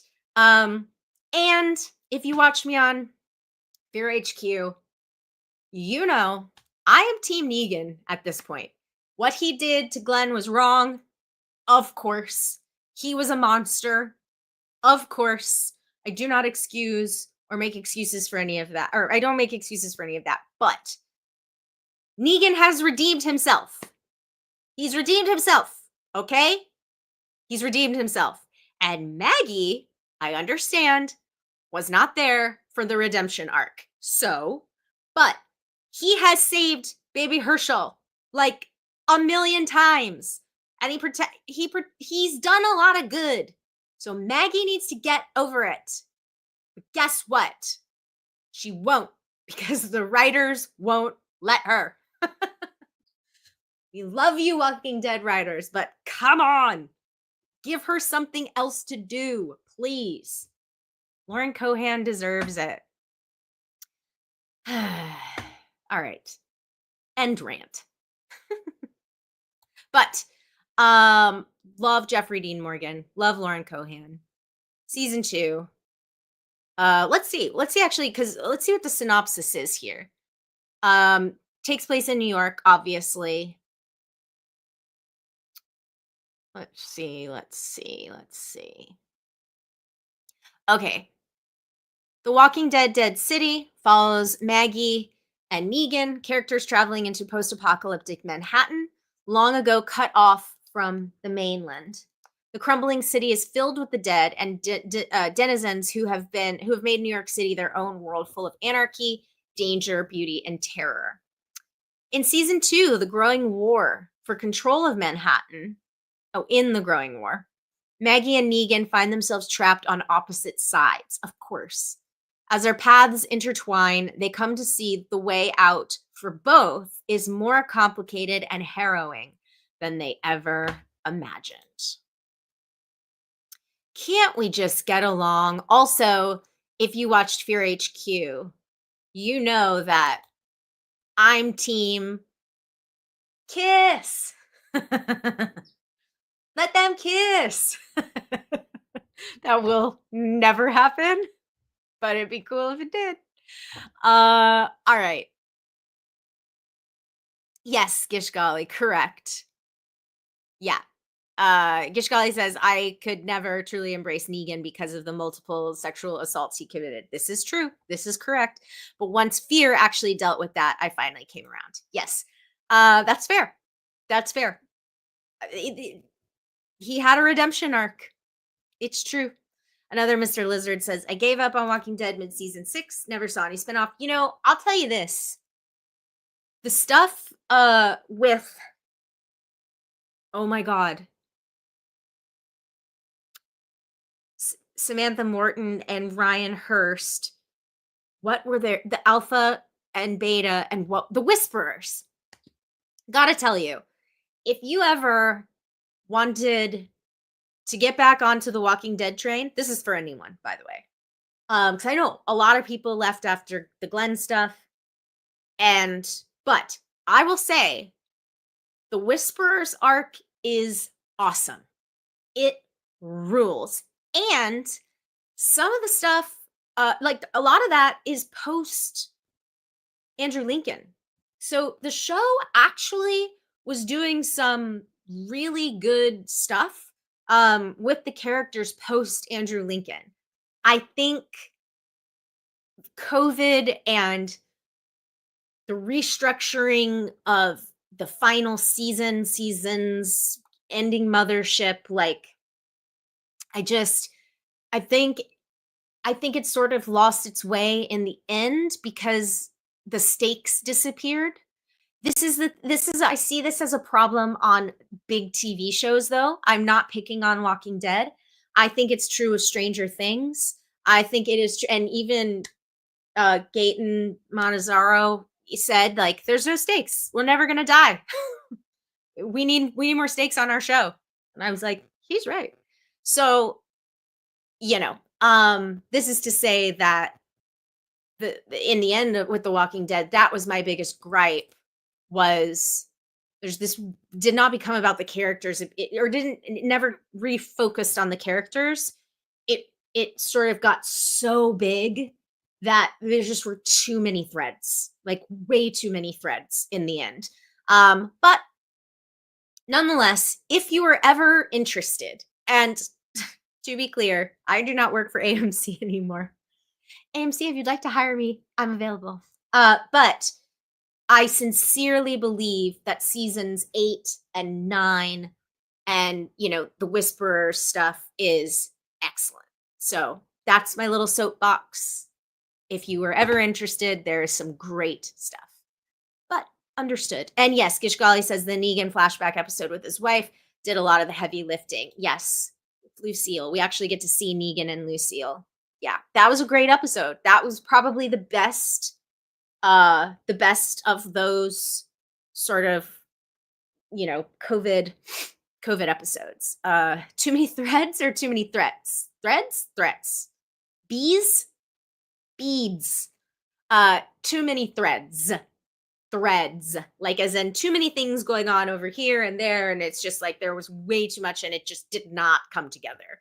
But that's because, to be fair, the intention is, spinoffs, which we have Daryl Dixon, we have Dead City, we have The Ones Who Live. So understood why they got to keep, oh, it's so good. Gishgali, the episode where Negan gives Carol her Whisperer's gift is one of my favorite episodes. It's so good. Oh my God. The glee I feel. That was a great episode. Let's see. ZSH says, probably said this before, but I envy all of the kids who get to watch The Walking Dead for the first time now after all of the hype and pressure is over. What a wonderful experience that must be. You know, I'll tell you this, when I got the job at then TWD Universe, later Fear HQ, I had also fallen off the series. I think that everybody involved like knows, you know, that some audience has fallen off and some audience stuck with it like every Sunday, you know, religiously. And I will say, ZSH, that catching up on a couple of those seasons that I had missed, you know, in advance of Walking Dead universe, it played great. I got a little taste of exactly what you're saying, which is also kind of why I'm saying, like, if there was anybody in chat or anybody watching this video who had contemplated, like, oh yeah, I wonder, you know, they did like 6 more seasons and was it worth it and whatever. Again, the Whispers, even if you don't get beyond the Whisperer War, great stuff. Great stuff. Anyway, all right. What else do I have today? Oh, we could watch our Gene Hackman clips. I pulled 2. Oh, wait. No, I have another thing. Man. Do I have any Simple Favor fans in the house? I really enjoyed A Simple Favor. And yes, Gishgali, that's exactly what I'm saying. Agreed. A Simple Favor. I really enjoyed this movie when I saw it. It was a very popular movie. Just real fun. Just a fun little twisty thriller. And so we are finally getting another Simple Favor, which is kind of funny because it could be a capital another or an uncapital lowercase. Anyway, I haven't watched this teaser yet. This is going to open South by Southwest in a few weeks, and I'm really stoked about it. Paul Feig is back, of course. Nicholas says, huge Simple Favor fan here. Great. Yeah, this is fun. So this is just the teaser, but I think let's watch it. Let's see. I think about her all the time. The faceless blonde I thought I knew. Was she a glamorous PR executive? Or a cold-blooded killer? Holy sh! Did you break out of prison? Will you be my maid of honor?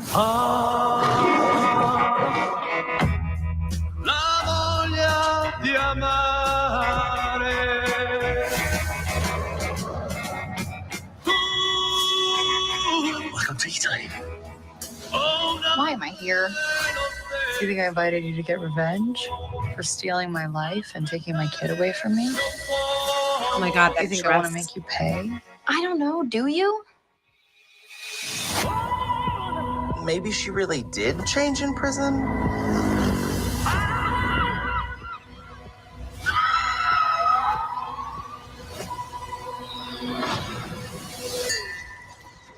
If I do try to murder you, it'll make an amazing sequel. What have you done?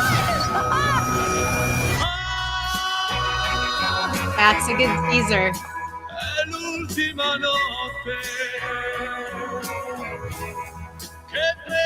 Oh, amen, Paul Feig. That is a great teaser. Nicholas says, I have the end title song on my iPhone and listen to it all the time. And Brian, okay, so actually, gotta say, while we were watching that, I was like, because I try not to watch this stuff before we all watch it together. And I gotta say that this could be a very good thing for Blake. This could be a really good thing for Blake. That's pretty delicious timing. You know what I'm saying? Like, wow. That's great. Streaming on Prime.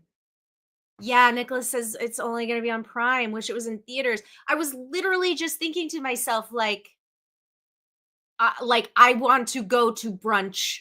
This needs to be a boozy brunch girl morning. Like that is so disappointing. I'm gonna have people over.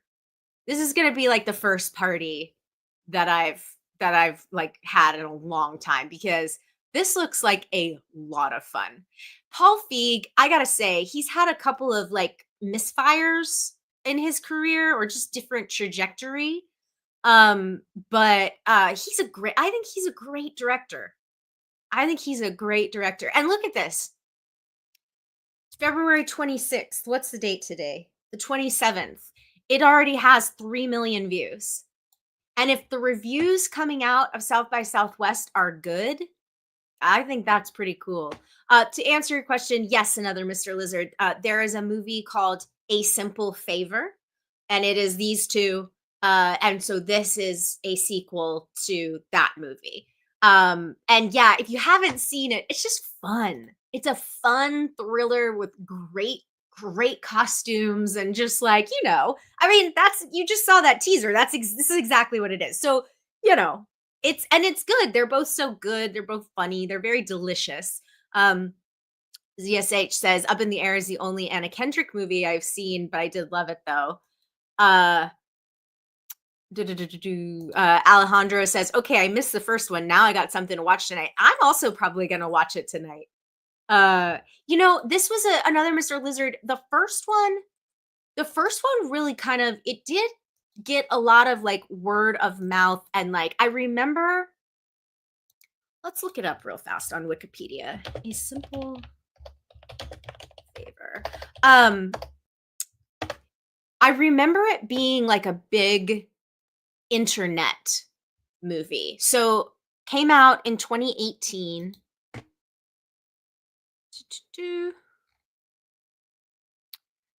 Let's see. Release. The film was released in September of 2018. Okay.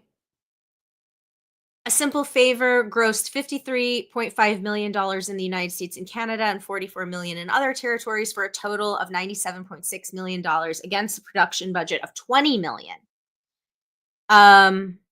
So yeah, it made about $100 million, which is pretty darn good. And it holds an 84% rating. Yeah, it's just a fun one. I mean, you may not, I don't know another Mr. Lizard if you will like it, to be honest. I don't think I have like a good feel for your taste, but based on like some of the stuff that has you said in chat. So I don't know if you'll like it, but if you can turn off your brain and just watch these pretty ladies in pretty costumes be evil to each other, and it's with a dark sense of humor for sure, you might enjoy yourself. ZSH says Paul Feig is a wonderful director. Totally agree. Yeah, I don't know if you would like it or not. Okay. What else do I have? I have another thing. Oh, we didn't watch our Gene Hackman clips. Should we watch some Gene Hackman to close out the day? I pulled 2 clips. They're probably not the ones that you would imagine. Oh. Nicholas says, if you like dark comedies, A Simple Favor will be right up your alley. Brian says, Clarke, Deadline just dropped an interview with Kathleen Kennedy. She is pushing back a little on the retirement report. Well, that doesn't surprise me. I could see that. I think she's just like we kind of talked about yesterday. I think she has done enough. I think that in the eyes of the powers that be at Disney and Lucasfilm, she has done a lot for them. They have a great amount of respect for her. They're going to let her, if and when she exits, they are going to let her do it her way, I think. And I think they want to give her the respect, that respect. So, yeah, but that's, I truly just didn't realize. I didn't realize what I try to stay out of the fandoms, if that makes sense. Just like, I obviously I'm aware of them, but I just didn't realize the feelings, how strong they were. So I have nothing to say on the matter, except that she's an incredible producer. and she's an iconic producer for sure.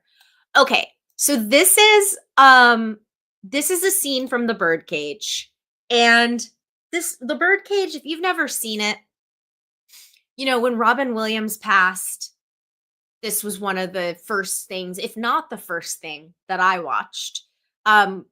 This movie is just hilarious. It's so heartfelt. It's so funny.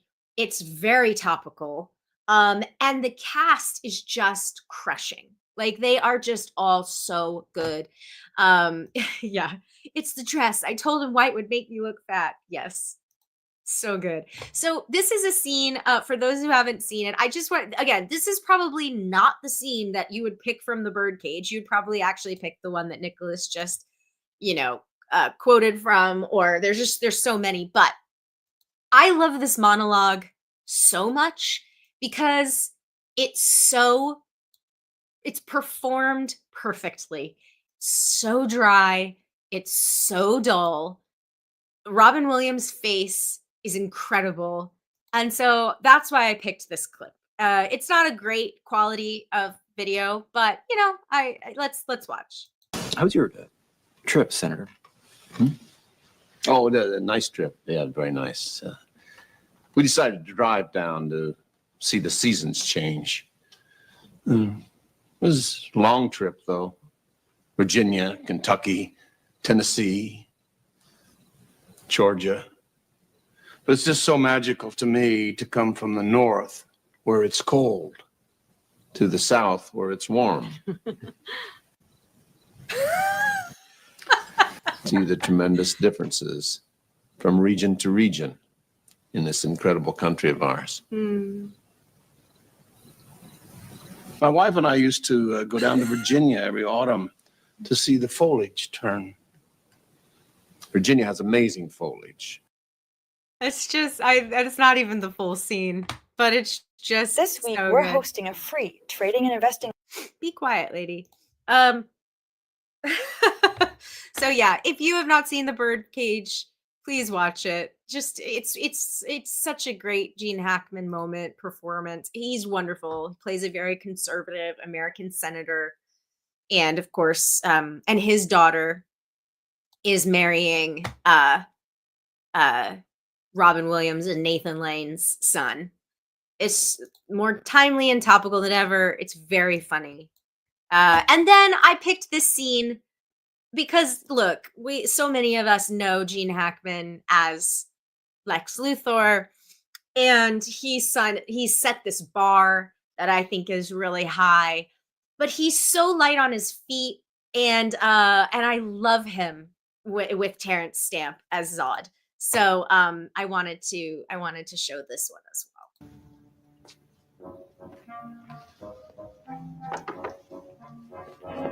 Hello there. Lex Luthor.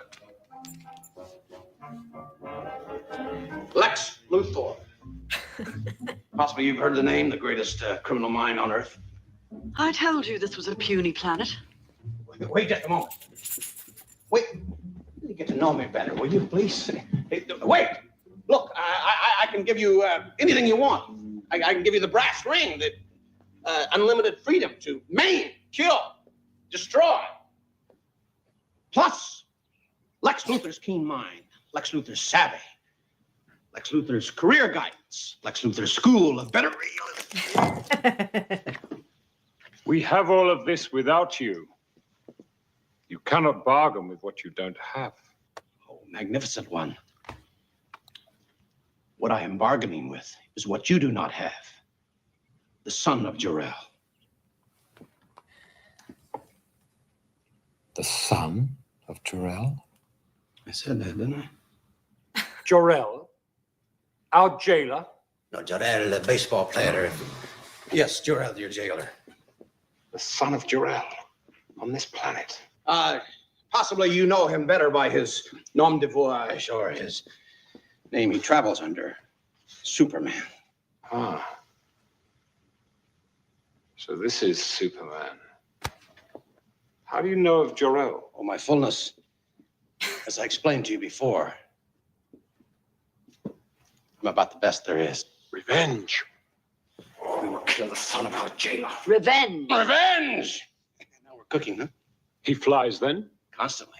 He has powers as we do? Certainly, but, oh, magnificent one. He is just one. Or you are three. Or four if you count him twice. We will bring him to his knees. Wait! First, you must find him. And Lex Baby is the only one who knows where he is. What do you want?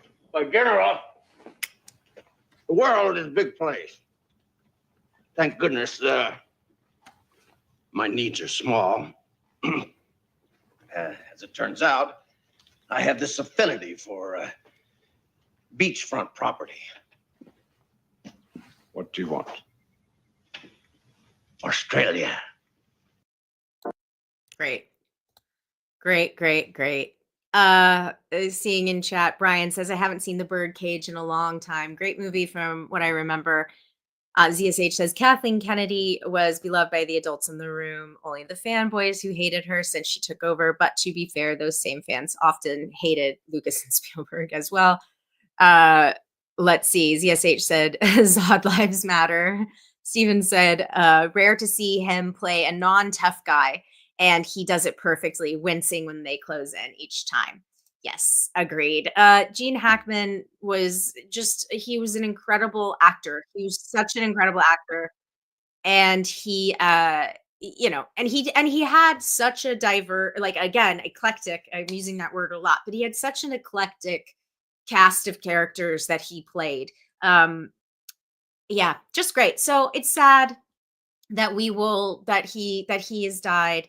And yeah, so rest in peace.